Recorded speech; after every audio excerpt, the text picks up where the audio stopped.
It's about a young lady named Hannah Spears, and she's a preacher's daughter.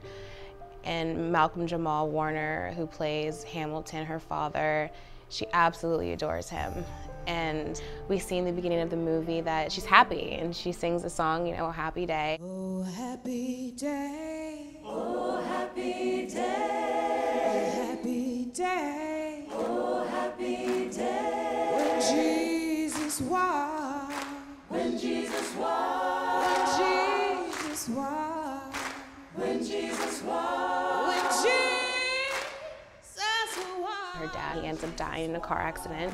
It destroys her. It destroys her physically, emotionally, mentally, spiritually, and she begins to rebel. She drinks a lot of alcohol, which I don't know how she got away with that, because my mother would whoop me if she ever smelled anything close to wine on my breath at 17. Like, that's ridiculous. And God will lead you back to the way, the light, the truth.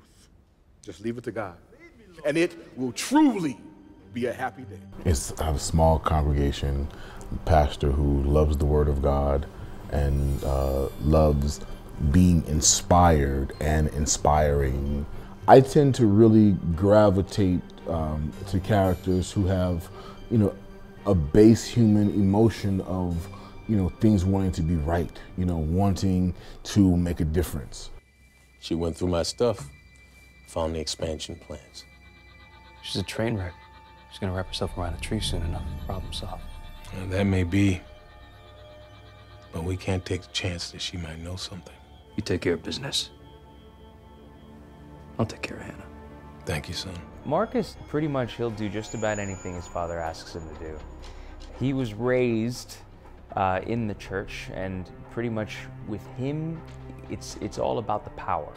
It's not necessarily about the proper meaning of what is behind the church, or necessarily forwarding the church for the better, as much as forwarding the church in the sense of power.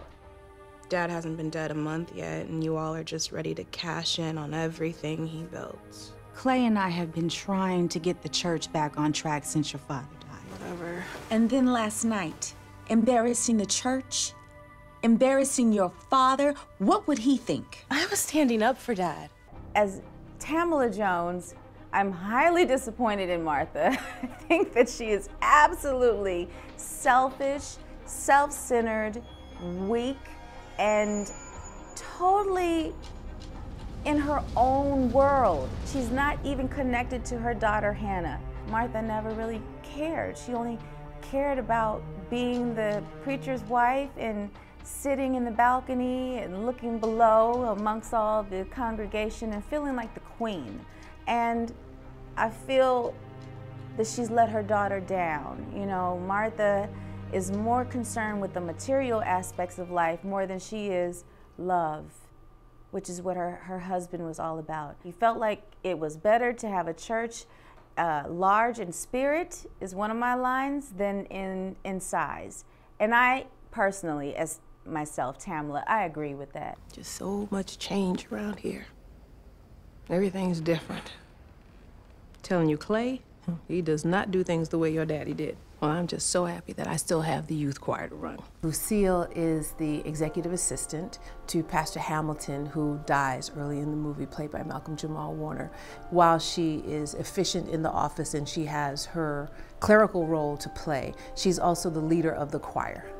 So she's got a spiritual responsibility to what's going on and what's happening. So I love the fact that her purpose is clear, yet her journey is very layered and very complex of what she can support and what she can't support, and the demeanor by which she has to deliver that. That's why this is the perfect time to announce not a new, but an expanded vision of Shaker Point. Clay wants to expand and it wants to have the church grow into offshoots, so he thinks that it should be much bigger than it actually is. The thing that I really like about Clay is that he is a freight train, and he is going to get whatever he wants to get. I think in his mind, he thinks ultimately it's the best for everyone involved, and more specifically, it's the best for him. So, Want me to come in? No, thanks. I just need to have a good cry. I'll be fine. Okay. If you say so. My character in this story lost herself, and it's this kind of, you'll never expect these two to get together, but it's crazy because you never know, things in life bring certain people together, and that's how I see it. It kind of reminds me of Romeo and Juliet, Oliver and Hannah. So maybe the new Romeo and Juliet, that's all I'm saying. Oliver and Hannah. So maybe the new Romeo and Juliet, that's all I'm saying. Overall, though, you know, Hannah is a very strong young lady, and at the end she learns that it's gonna be okay, and she closes it out with an amazing song. Amazing grace, how sweet the sound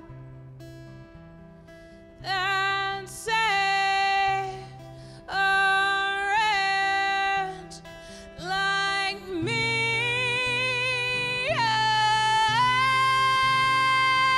When I found out that I could sing, because we were just, I was listening to the choir in rehearsal before we even started to film, and then I was just like, well, you know, I can just sing Amazing Grace on my guitar because I sing and play the guitar. You know that, right? And they're like, you do?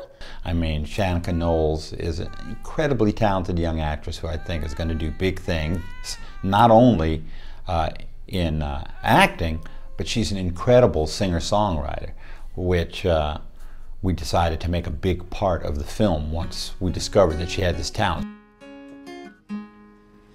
I'm sorry for the things I did and the things I said. I'm sorry for who I'm not and who I am. I thought that this was real, and I thought that you would stay. I tried so hard that I pushed you away. So it's kind of cool because you see both genres. You see like the soulful, gospel, you know, feel-good music that you're used to and familiar with, and then you also see a different side, an alternative side, you know, a folky side, whatever you want to call it, but it's a side that most people haven't seen from a woman of color, and I think that's beautiful. They told me that Shaker Point was going to be Hamlet set in an African-American church, and I thought that was just a really unique approach. I was really interested in seeing what they were going to do with that. You know, looking at Hamlet again, I was like, wow, I can find a way to bring this to a modern audience, and the whole thing was, what is a kingdom now? What are those things that we can find that would fit all these characters? And we're thinking about churches and maybe mega churches, and or churches that are, you know, growing into a mega church, and we're thinking that's kind of a kingdom now. The most exciting thing for me going into the project was that, of course, the story of this character, Hannah, was based on Shakespeare's tragedy Hamlet. And that really gave me a way to get my creative hook, so to speak, into the material. It's great when you can work with a director who is very clear on, you know, what they want. You know, and Darren, I think from the onset, is very, very clear on what his vision is and the story he's telling. He gets what an actor needs to be responsible for. And it's very easy to take direction and be able to communicate clearly and effectively and keep it moving with someone who's got that kind of connection and that commitment. But before we even met in person, we talked 2 or 3 times on the phone, and we talked about the script and the character, and I am enjoying my time with him and would happily do it again. With this project, we just kept on running into like actors, DP, director, who are elevating what's on the page, and that's the happiest producer you could ever be.